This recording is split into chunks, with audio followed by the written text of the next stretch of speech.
And welcome in to SportsSource.tv. You'll never know the story that was just told here. All right. Thanks for joining us.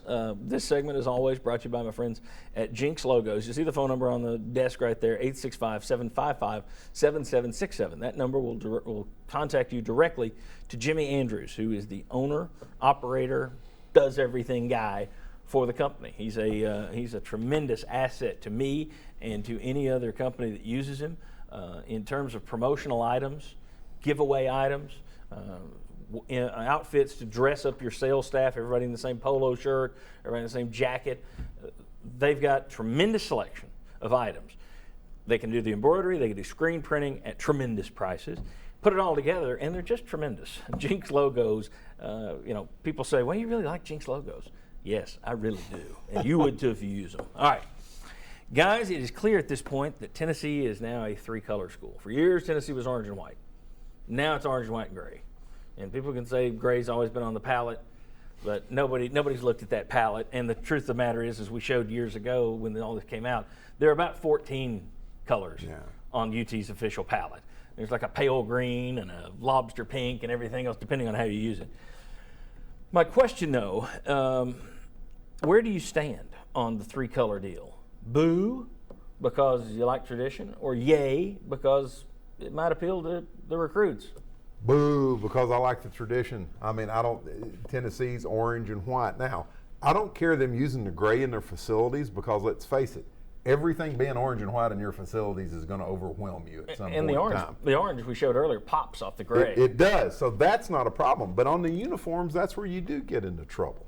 And I'm a traditionalist when it comes to this stuff. I like being able to, Tennessee talks about it being branding. I like being able to look and say, that's UT, it's orange and white. It's a very, nobody else has their kind of orange. So I'm against it, and I will be shocked if this has a big difference in recruiting, one way or the other. It'll be interesting to see if they work gray into the home uniform. I don't think they will. I don't think they'll go that way. I think Dave Hart, coming from Alabama, is more of a traditionalist. They were a Nike school, and they told Nike to stick it. We're Alabama. We do what we do. Auburn hasn't changed their look. Southern Cal hasn't changed their look. Those people that say, well, you have to do this for the kids. Alabama, Auburn, and Southern Cal haven't had to do it for the kids. And, Penn State's been going through other issues. But, over the long haul, they have not changed.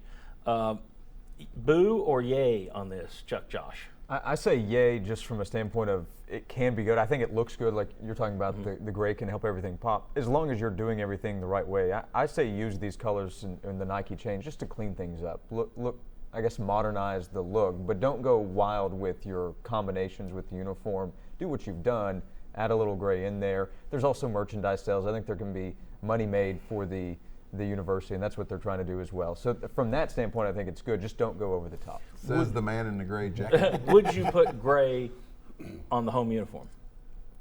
I would probably use gray once a year. Try to make it a well, you're talking about an alternate uniform. Yes. Right. Okay, I'm asking if the home on a permanent basis. Would you put it on the home uniform? No, I would not. Okay, you would be in favor of you're in favor of what they got now. Right. Yeah. Just, not necessarily that design, but make it a little sharper. You're gonna have some changes with Nike, but do what you've been doing. Chuck, boo or yay? Well, I'm not going to give it a boo because I'm going to trust Butch Jones or who are over there that has made so many good decisions that if you think this is going to help the direction of the program you're trying to go, to me, Tennessee fans like winning. And if this is going to help you win, if you think it is, I'm not saying I buy into that. I agree with Bob. But I don't have a problem with it. And I even go back to some, and we might have said in the Philip Fulmer years how bland the Tennessee road uniform looked. I think you might have got past in that regard during that time. So if this is the way it is this is the way for the future, I'm not going to be against it. Fulmer, go ahead. I was going to say, do what you want to with that road uniform. I mean, there's not a lot of tradition with that road uniform anyway. Yeah, so you can play. Since the 60s, yeah. You can play with the road uniform a little bit, but if the home uniform stays about the same, then I'm pretty much okay with it. I just don't want to see you taking Tennessee's classic orange and white home uniform. I don't even like all orange. And see, I'm not a fan of that either. I'll say this too. I don't want to see Neyland Stadium turn into a sea of gray. You know, I like it the checkerboard orange and white they did. I don't want to see the sea of gray there. But I think a lot of people are going to start. I think a lot of people have been buying. So next year, if they checkerboard to the stadium again, orange you're going and to have a gray section as well. So it'll be white, orange, gray. One other thing that's pointed out a lot is that this fires up the players. Give them something like this, it fires up the players. And everybody points to that awful black jersey they wore against South Carolina, white helmet, black jersey that was thrown together and looked cheap because it's thrown together. I'm not talking about the colors orange and black mixing together. I'm talking about that looked like a cheap jersey because it was done It was like mesh. And you put it with the orange pants, it looked like it was Vanderbilt out there, kind of a gold black thing.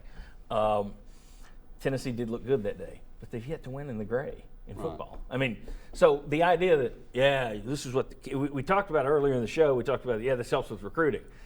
Not according to most of the kids, and not according to a lot of these schools with the goofy uniforms who don't recruit well.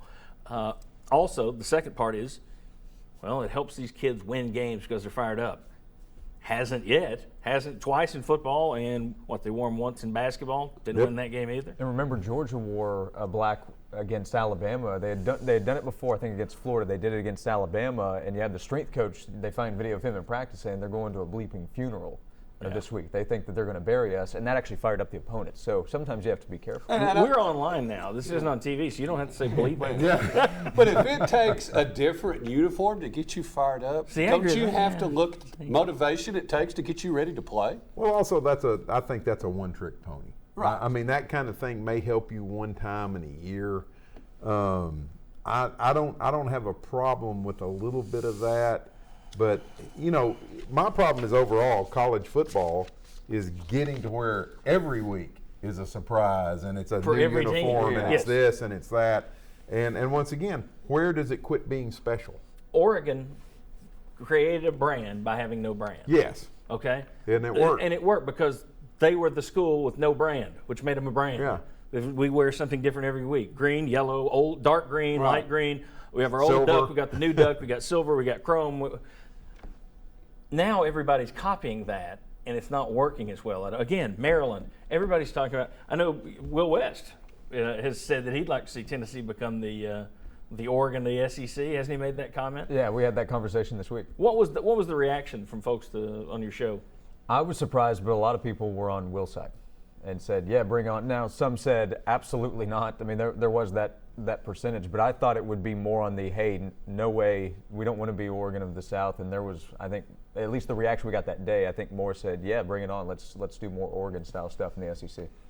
And from what I mean, how much has it worked for Kentucky? Yeah. They've got the mix and match uniform. If that's the way you feel, then I think you just need to pack up and go to Oregon. That's the way I look at it. Oregon's the one where people around the nation actually look to see what Oregon is wearing that week. The others, it's just their fan base that looks. And that's not really going to sell that much for you. Like Bob mentioned, when everybody's doing it, how unique is it really? There you go. All right, guys, I appreciate you guys for being here.